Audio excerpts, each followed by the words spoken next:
À 70 km de Dakar, dans la région de Thiès, un joyau national a su se hisser au rang des entités d'excellence les plus incontestées dans le monde, l'École polytechnique de Thiès.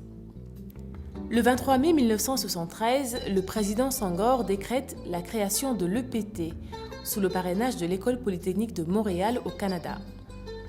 Placée sous la tutelle du ministère des Forces armées, l'école sera par la suite un démembrement de l'université Cheikh Anta Diop de Dakar sous la tutelle du ministère de l'Éducation et deviendra en 1994 l'ESP, École supérieure polytechnique.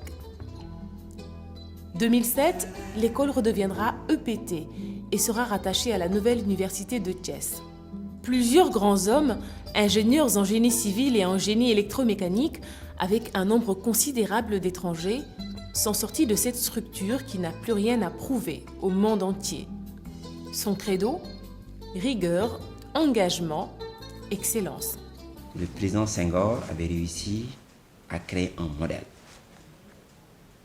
modèle de grandes écoles.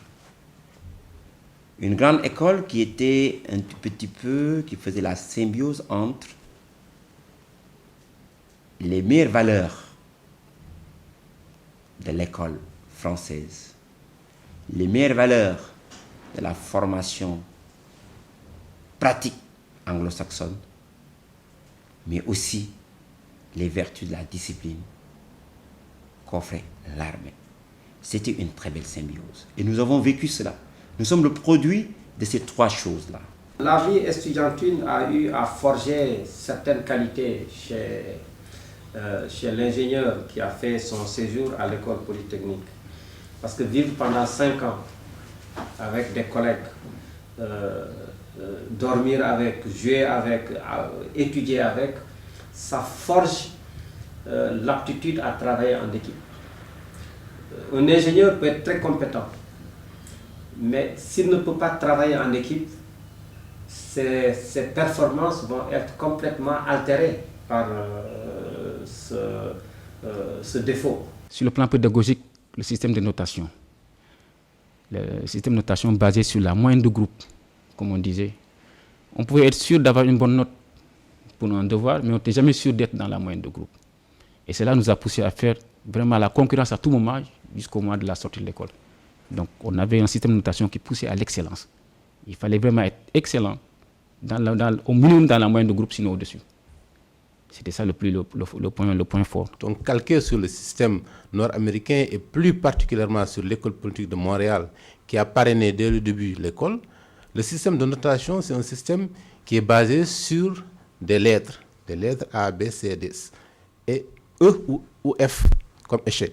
Cela veut dire qu'il ne s'agit pas seulement d'avoir la moyenne, mais il faudrait qu'au-delà de la moyenne, qu'on essaie de voir le niveau de l'élève par rapport au niveau général du groupe, ce qu'on appelle la moyenne de groupe. On a par exemple 10 sur 20, mais si la moyenne de groupe est de 13 sur 20, on n'a pas réussi la matière. Nous ne rencontrions les Canadiens pratiquement que durant les heures de cours. Pour tout le reste, nous étions entre les mains des militaires. Donc, quand il s'agissait de se réveiller, c'est les militaires qui nous réveillaient avec des sifflets, le clairon, et souvent des sifflets. C'était souvent des moments très très difficiles. Après le réveil, nous étions entre les mains des militaires pour aller faire nos décrassages, notre sport matinal. Après cela, le réfectoire c'était encadré par les militaires, la discipline, la tenue, le contrôle de la tenue, les chaussures mal cirées, les sandales qui ne devaient pas aller en classe, le béret mal placé. Il y avait toutes des occasions de sanctionner un élève, etc., etc. Nous avons vécu beaucoup de choses avec les militaires. Quand on est à l'école, on considère que la formation militaire est très pesante. Comme tout étudiant, on est rebelle. Mais c'est après le séjour à l'école polytechnique qu'on se rend compte qu'on a un plus. Et ce plus, on le doit à cette formation militaire, notamment la rigueur, la discipline, le respect de la hiérarchie. Ça, c'est quand même quelque chose que l'on doit à la formation militaire. Ce qui nous a plus marqué, c'est,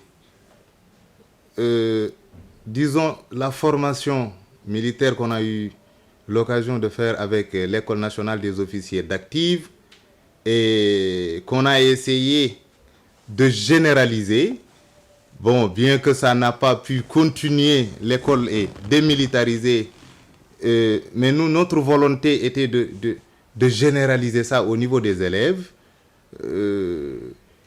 Et je suis confiant par rapport à la situation actuelle. On a su encore remettre les tenues en place. On a su décrocher un rattachement directement au niveau du ministère de l'Éducation nationale. Je pense que ce souhait-là peut être exaucé par les élèves, vu les conditions actuelles de l'école. Aujourd'hui, le PT s'est détaché de l'université de Thiès pour redevenir une école autonome sous la tutelle du ministère de l'Enseignement supérieur, des universités et des centres universitaires régionaux. C'est une décision du chef de l'État du Sénégal qui a été prise en Conseil des ministres, donc une décision vraiment solennelle qui a été prise en Conseil des ministres. Le chef de l'État a souhaité que l'école polytechnique revienne à ses fondamentaux, c'est-à-dire forme des écoles d'ingénieurs, forme des ingénieurs Bac plus 5 à partir d'un tronc commun, qui est l'équivalent de Maths Sup Maths Spé. On a demandé de l'aligner sur le modèle de l'école polytechnique de Montréal et de l'école polytechnique de Paris. Je vous dis donc que c'est une ambition énorme. L'objectif maintenant, c'est de faire en sorte que dans le cadre d'une autonomie de fonctionnement qui ne se fait plus dans le cadre de la gestion globale de l'université, où les objectifs ne sont pas forcément les mêmes, parce que vous avez des contraintes horaires qui ne sont pas du tout celles d'un étudiant, disons, classique.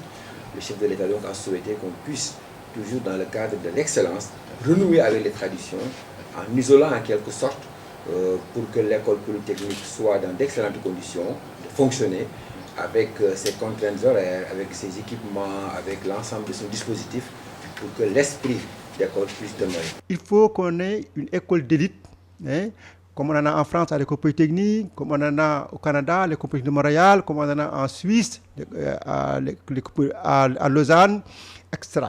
Donc je pense que c'est une mesure salutaire que le président donc, a prise. Et nous espérons simplement qu'il va nous donner les moyens de nos ambitions pour lui permettre de l'accompagner dans ses ambitions pour le Sénégal et pour l'Afrique. Une école d'excellence a ses réalités.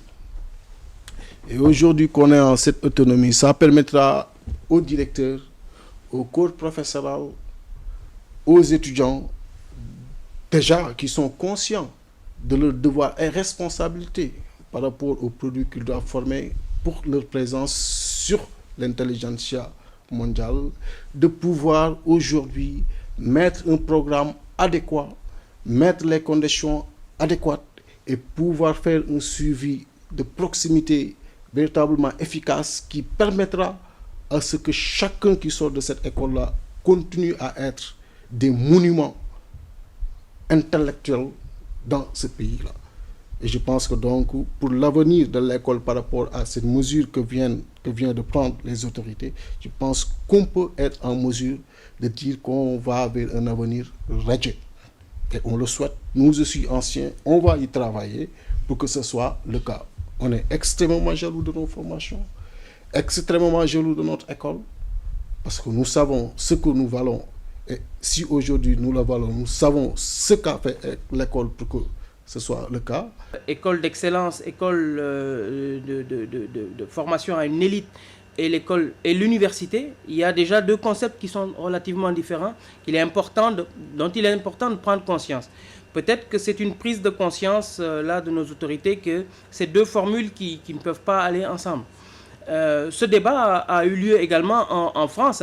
Le concept de grande école a été décrié pendant un moment. On a voulu ramener le système des grandes écoles dans le système universitaire, et ce qui n'a pas marché. Les premiers qui se sont révoltés, c'était les gens eux-mêmes des grandes écoles, parce qu'ils ont vu que ce n'est pas du tout le même esprit dans lequel nous fonctionnons. Le cadre légal est revenu un peu à la case départ. Ce n'est pas un ensemble de mesures d'accompagnement pour essayer très rapidement de retrouver le niveau qui a donné le produit qui, je pense, a satisfait un certain nombre d'utilisateurs. Ce que je voulais seulement demander aux autorités de l'école, c'est de bien s'approprier cette réforme qui est en cours, donc ce fonctionnement. Il faudrait qu'à partir de maintenant, que les gens puissent gérer cette nouvelle initiative qui est l'autonomie de fonctionnement de l'école, qui fera qu'aujourd'hui, l'école pourra retrouver le système d'antan qui a fait aujourd'hui que tous ceux qui sont sortis de l'école sont appréciés sur le marché. Malgré toutes les réformes qui ont eu à se produire dans la vie de l'école, elle n'a rien à envier aux grandes écoles polytechniques du monde. Notre joyau national, pour ne pas dire international, par sa rigueur dans la discipline et le sérieux dans le travail de ses composantes, tant du côté des étudiants que du corps professoral, mais aussi par son culte de l'excellence, se place parmi les meilleures écoles polytechniques au monde. L'UNESCO a eu à le dire dans une enquête, il y a quelques années, que l'école polytechnique faisait partie donc des meilleures écoles au monde. Et moi qui voyage un peu à travers l'Europe et l'Afrique, à chaque fois que je me présente comme étant professeur de l'école polytechnique ou comme étant directeur de l'école polytechnique, juste après ma présentation, juste après ma communication, les gens viennent vers moi. Je me rends compte que beaucoup de gens connaissaient l'école polytechnique.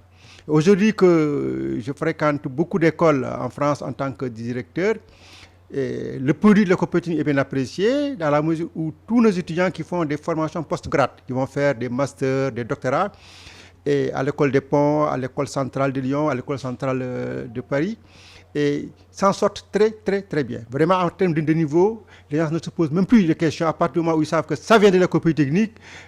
D'emblée, les étudiants sont admis, alors que c'est quand même des grandes écoles de renommée. Dans la sous-région, c'est pareil. Dès qu'on parle de l'école polytechnique, tout le monde connaît. Si vous allez au Togo, au Mali, au Bénin, en Centrafrique, en Côte d'Ivoire, le polytechnicien est prisé. Donc vraiment, de ce point de vue, je peux dire que touchons du bois, nous avons quand même un produit de qualité. J'ai eu à faire la comparaison entre les programmes de l'école polytechnique et les programmes de grandes écoles d'ingénieurs en France, puisque j'ai eu à faire mon diplôme d'études approfondies à l'Institut Polytechnique de Nancy, et où j'étais admis sur titre. Et un de nos professeurs était très impressionné par la densité du programme de formation de l'école polytechnique. 894 ingénieurs de conception formés en génie civil et électromécanique, plus de 200 techniciens supérieurs formés en génie civil, une dizaine de nationalités de la sous-région constituent aujourd'hui le corps des polytechniciens sortis de cette structure. Des chiffres qui traduisent avec brio la vocation panafricaniste que cite à signer l'EPT, mais aussi sa vocation de réunir des gens ayant l'ambition d'apprendre, d'enseigner et de servir la population. De tels résultats nous donnent envie de savoir ce qu'est l'esprit polytechnicien. Le polytechnicien, c'est un état d'esprit. Ce n'est pas quelqu'un qui doit apprendre à fond tout en même temps. C'est quelqu'un qui s'adapte très vite. Aujourd'hui, les polytechniciens de Thiès, les polytechniciens de Paris dirigent des grandes entreprises dans le domaine du management, dans le domaine des finances. Il y en a beaucoup aujourd'hui qui sont à la Banque mondiale, il y en a qui sont à la BAD, il y en a qui sont dans des structures qui n'ont rien à voir, si vous voulez, avec leur formation de base. Donc c'est l'esprit, l'état d'esprit polytechnicien qu'il faut donc, à mon avis, cultiver. Les polytechniciens sont formés pour être polyvalents. Et bon, on reconnaît là la caractéristique principale des grandes écoles. Hein. Et je dois dire qu'en ce qui me concerne, j'ai toujours eu satisfaction par rapport à l'adaptabilité du personnel. 80% de mon personnel est constitué de membres, d'anciens élèves de l'école polytechnique de Thiès. Nous sommes arrivés très motivés, gonflés à bloc. Et nous avons été accueillis aussi par un officier supérieur, le commandant Koumayoufnian, qui nous a parlé. Et quand on est sorti de ce premier entretien avec lui, nous avions eu l'impression d'avoir été choisis pour démontrer au reste du monde que le Sénégal pouvait former des élites. Et il nous avait donné l'impression, et la conviction d'ailleurs, que nous étions les meilleurs et que nous devions démontrer que nous étions aussi les meilleurs à la sortie. Et quelles sont les portes qui s'ouvrent à l'ingénieur polytechnicien après l'obtention du diplôme? Cette école-là a une formation très très solide, scientifiquement et techniquement. La preuve, c'est qu'aujourd'hui, même si on ne travaille pas dans le domaine du génie civil, certains, en sortant d'école, ont trouvé d'autres postes qui n'avaient rien à voir avec le génie civil ou bien le génie mécanique. Mais ils sont bien adaptés. Certains sont dans les assurances, d'autres sont dans l'administration, et chacun dans son domaine a excellé. Et aujourd'hui, on a vu que les polytechniciens ont beaucoup de postes de responsabilité dans ce pays-là, et ils se défendent bien sur le marché.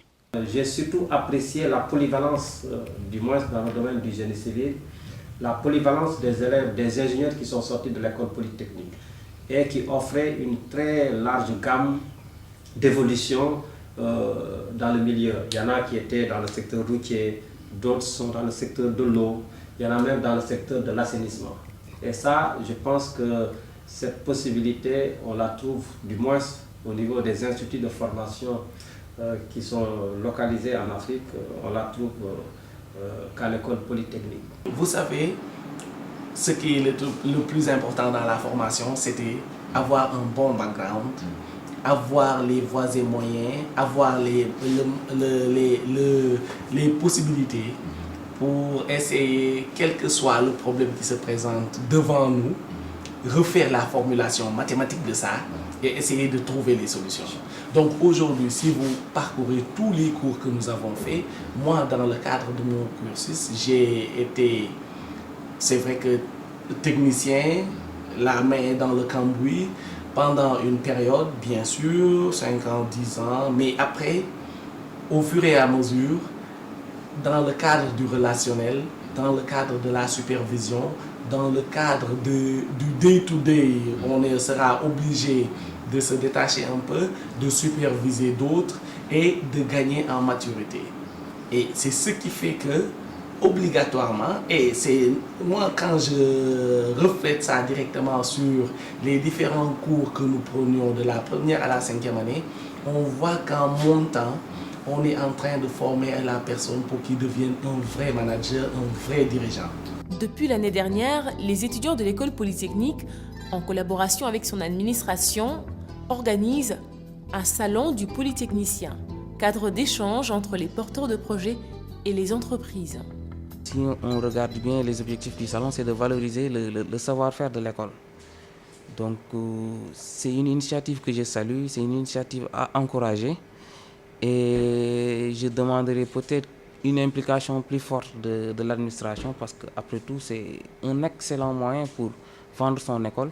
C'est aussi une opportunité pour les entreprises de venir se faire connaître, de venir échanger entre elles, de venir échanger aussi avec les étudiants parce que ce sont ces étudiants qui seront dans le futur leurs employés. Aujourd'hui, depuis longtemps, il y a beaucoup de choses en termes de projets, en termes de réalisation avec les projets de fin d'études, etc., qui se font et qui, dans une certaine mesure, dorment dans les tiroirs ou bien à la bibliothèque, etc., dans la mesure où les Sénégalais ne savent pas exactement.